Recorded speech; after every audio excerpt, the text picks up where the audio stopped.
ভোগ বিলাস আর যৌনতা ছাড়া যেন কিছুই বোঝে না আরব শেখরা। এর পেছনে কারি কারি টাকা ঢালতেও কার্পণ্য করে না তারা।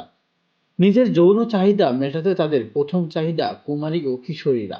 বিশেষ করে 12 থেকে 14 বছর বয়সী কুমারী মেয়ে তাদের সবচেয়ে পছন্দ। দরিদ্র মুসলিম পরিবারের অভিভাবকরা বিপুল অর্থের লোভে নিজের মেয়েকে কথিত বিয়ে দেন শেখদের যৌন চাহিদা মেটাতে। কিছুদিন পর যৌন চাহিদা মিটে গেলে বিক্রি করে দেন কথিত সেই স্ত্রীকে।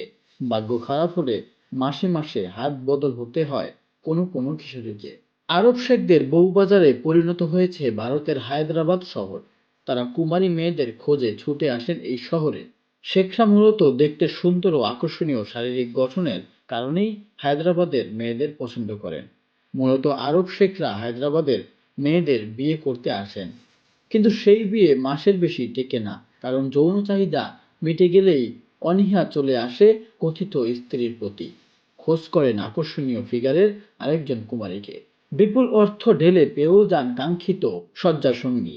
এই তালিকায় তরুণ শেখদের চেয়ে বয়স্করাই বেশি। 60 থেকে 70 বছর বয়সী শেখরাও বিয়ে করতে চান 12 থেকে 14 বছর বয়সী কিশোরীকে। দরিদ্র পরিবারের বাবা মায়েরাও অর্থের লোভে মেয়েকে তুলে দেন তাদের হাতে।